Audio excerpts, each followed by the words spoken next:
Chapter 36. Can Anyone Help?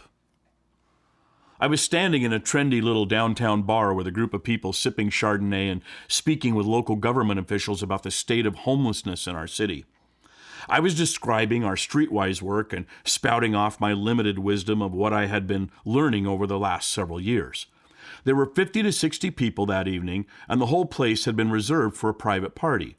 A nonprofit agency from the other side of the state, which works in political advocacy for the homeless, was hosting the party. It was a post-election gathering, and 2 state representatives, a state senator, several city officials, business owners, and numerous other leaders from nonprofit charities working with the poor were gathered.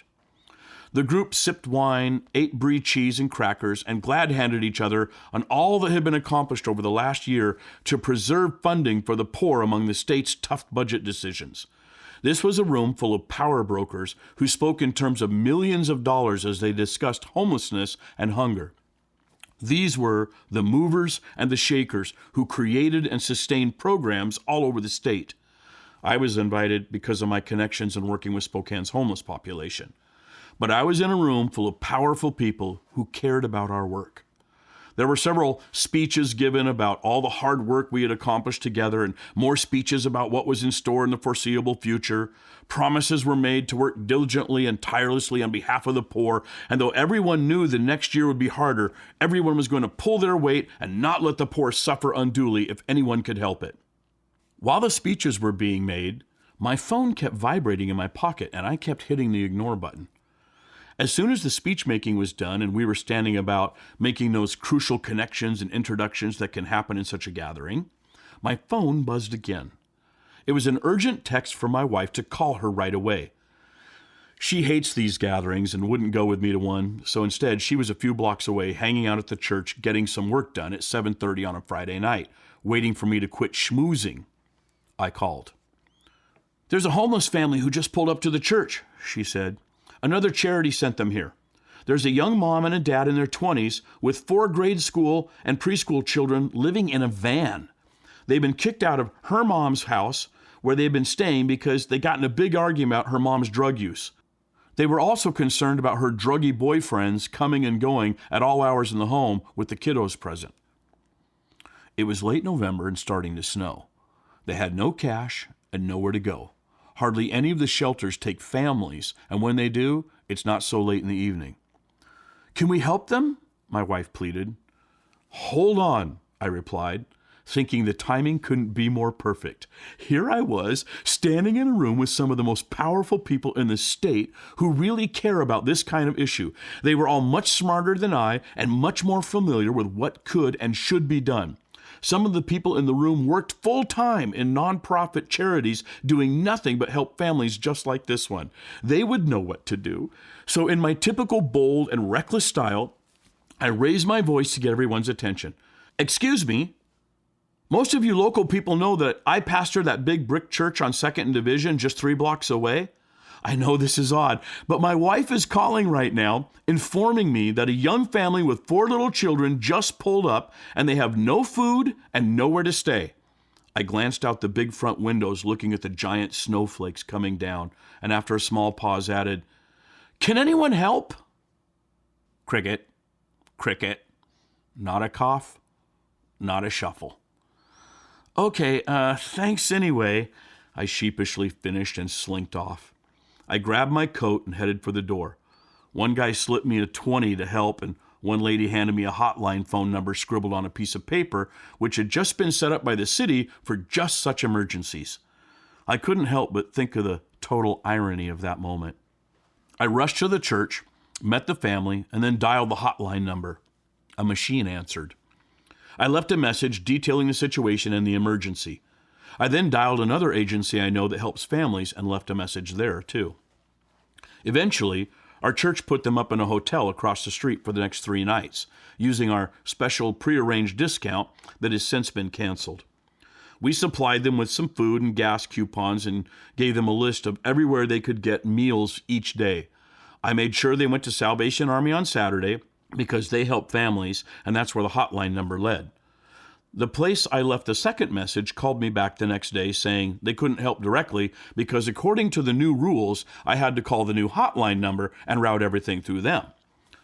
The family came to church Sunday telling me Salvation Army had an 8-week waiting list. The hotline folks would finally call me back 4 days later. They told me to get in touch with Salvation Army. The system is broken, I thought to myself. I spent weeks, even months, thinking about that moment. It was so pathetically sad and tragic and laughable and revealing, all at the same time. Talk about lifting back the curtain to see what the great and powerful Oz really looks like. Here was a room full of people who congratulated themselves on really making a difference among the homeless, but in reality were totally powerless, helpless, and ignorant of how to actually do a thing when it was right there only a few blocks away. But I also couldn't help but think about how much of my experiences with ministries in church have been like this. How many times have we celebrated church growth, but it really didn't grow by any of our friends?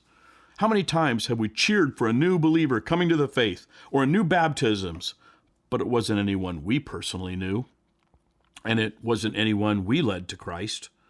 Have we ever applauded ourselves for all that we had done in missions or compassion ministries, having success in our church, but we didn't make a donation?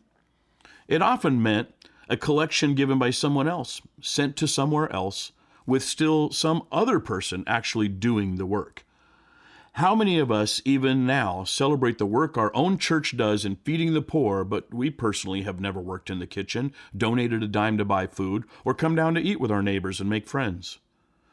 Often we think that if the church we attend does it, we somehow get to ride in the wake of other people's works and get some credibility for ourselves. But when confronted with the personal reality, one-on-one, when it's our turn to confront poverty or brokenness, or meet a need, or share the truth of Jesus, or even pray a prayer with someone, we don't know what to do. So we usually don't do anything.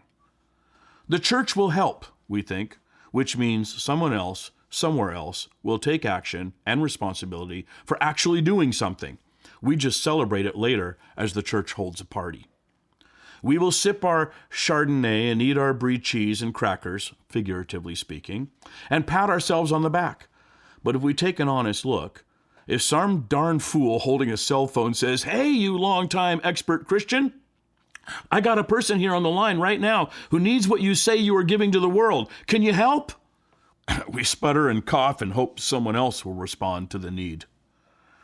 We are far removed from the realities of what we think we are doing, and other people are way more important because they are actually getting the work done. Perhaps Jesus means it for each of us individually when he says, "Whatever you did for the least of these brothers of mine, you did for me," in Matthew 25, verse 40. Perhaps when the sheep and the goats judgment comes, we won't be able to blend in with the right flock, but we will have to be called out individually to stand on our own and hold our heads up to what we have contributed to the cause of Christ. Perhaps every now and then, Jesus wants us to look long and hard at what we think we are doing and ask ourselves, am I really doing it? Several years after this incident, the city of Spokane united with Family Promise to create the Open Doors Emergency Day Shelter. This, in partnership with their Bridges program, now operates 24/7. The program offers shelter, aid, and help transitioning to permanent housing and jobs. We are all proud to say that we now have the right place to call for in emergency situations like this one.